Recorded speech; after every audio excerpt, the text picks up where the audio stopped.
Assalamualaikum warahmatullahi wabarakatuh. Halo anak tangguh dan kreatif. Bagaimana kabar kalian?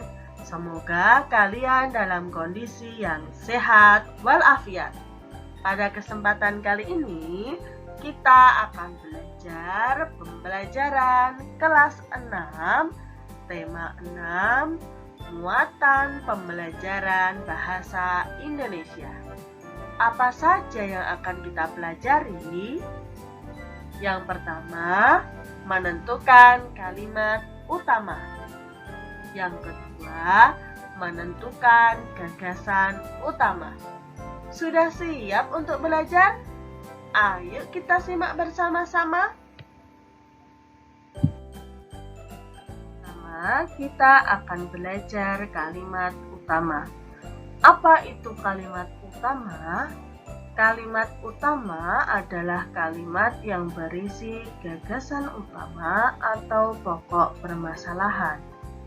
Dalam setiap paragraf, terdapat kalimat utama dan kalimat penjelas. Pokok-pokok permasalahan yang ada pada kalimat utama diperjelas secara terperinci atau lebih lengkap melalui kalimat-kalimat penjelas. Pemaparan suatu pokok permasalahan dalam satu paragraf dapat disampaikan secara umum ke khusus ataupun khusus ke umum. Hal ini tergantung pada letak kalimat utamanya. Jika kalimat utama berada di awal paragraf, pemaparan pokok pembahasan dilakukan secara umum ke khusus. Paragraf seperti ini dinamakan dengan paragraf deduktif. Sebaliknya, jika kalimat utama berada di akhir, pokok pembahasan dipaparkan secara khusus ke umum. Paragraf ini disebut dengan paragraf induktif. Nah, kalimat utama biasa juga disebut dengan kalimat pokok.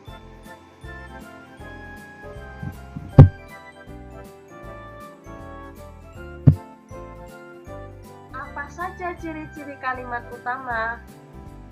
Yang pertama, kalimat utama mengandung suatu permasalahan yang bisa dikembangkan secara terperinci.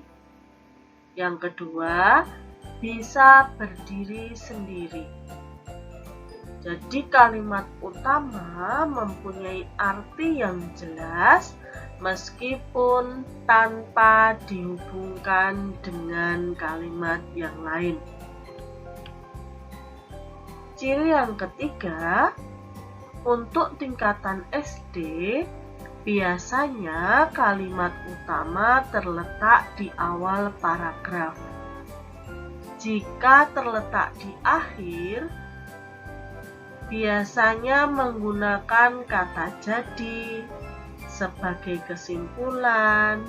Dengan demikian, maka dengan mencermati kalimat awal atau akhir paragraf, kita bisa menentukan kalimat utama pada teks yang disajikan. Mari kita perhatikan paragraf berikut ini. Tubuh akan mengalami banyak perubahan ketika mengalami masa pubertas. Suara laki-laki akan menjadi lebih berat, timbul jerawat, bau badan, dan lain sebagainya.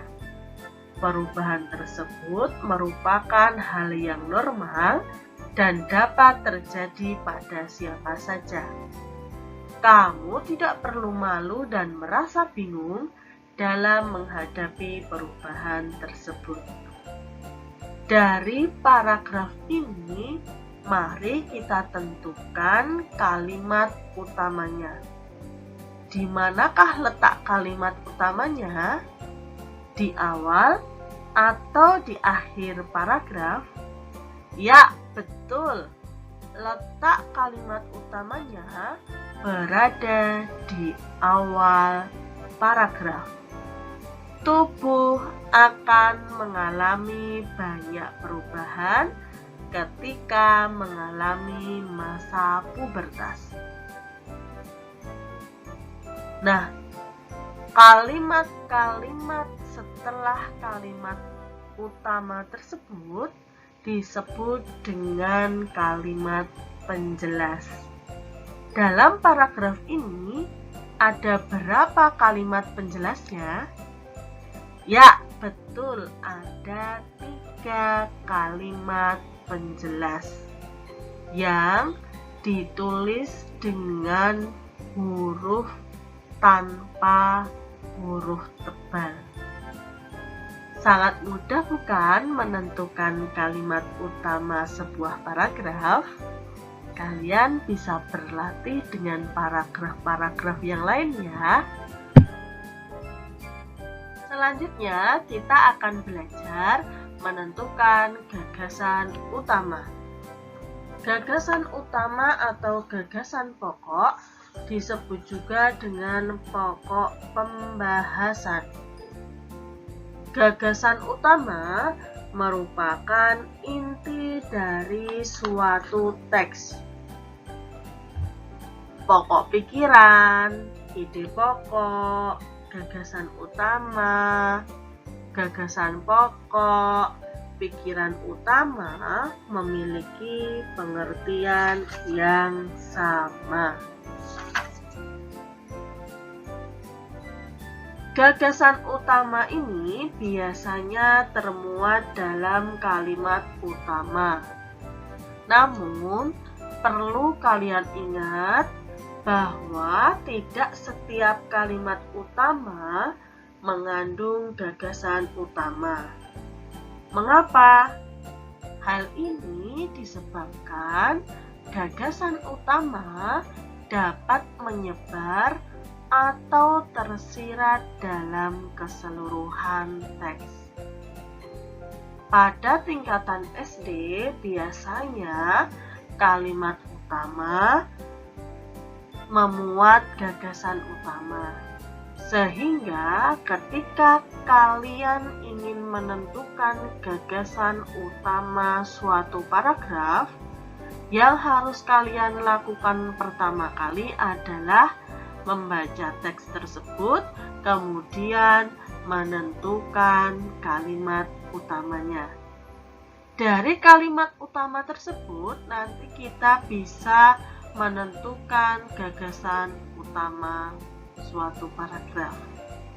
Mari kita coba bersama-sama menentukan gagasan utama dari sebuah paragraf.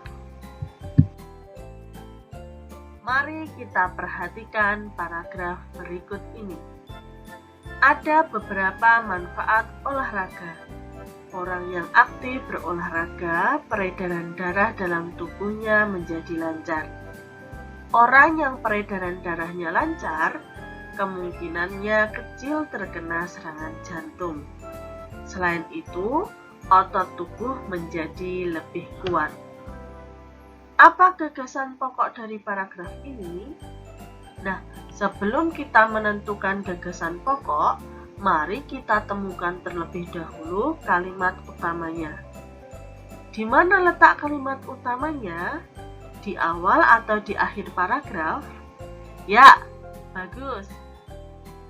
Kalimat utamanya terletak pada awal paragraf, yaitu ada beberapa manfaat olahraga. Dari kalimat utama ini, kita bisa menentukan gagasan pokok atau gagasan utamanya, yaitu beberapa manfaat olahraga. Sangat mudah kan? Mari kita berlatih lagi menentukan gagasan pokok atau gagasan utama dari suatu paragraf. Perhatikan paragraf berikut ini. Silakan kalian baca dan kalian pahami. Jika sudah, di manakah letak kalimat utama dari paragraf ini? Ya, betul. Kalimat utama paragraf ini terletak di akhir paragraf. Di awal sudah Bu Mela sampaikan bahwa kalimat utama yang terletak di akhir paragraf biasanya menggunakan kata jadi sebagai kesimpulan. Dengan demikian, memang. Nah, karena pada paragraf ini kalimat terakhirnya menggunakan kata memang, maka kalimat utamanya berada pada kalimat tersebut. Nah, setelah kita mengetahui kalimat utamanya, kita bisa menentukan gagasan pokok paragraf tersebut. Kira-kira menurut kalian, apa gagasan pokok dari paragraf tersebut? Ya, betul. Ikan kaya gizi. Bagaimana anak-anak? Sangat mudah bukan menentukan gagasan pokok dari suatu paragraf? Kalian bisa memperbanyak latihan supaya lebih memahami cara menentukan gagasan pokok suatu paragraf. Sekian dulu pembelajaran kita hari ini. Selamat belajar, tetap semangat belajar walau belajar dari rumah. Dari Bu Mela cukup sekian dulu. Assalamualaikum warahmatullahi wabarakatuh. Dadah anak-anak.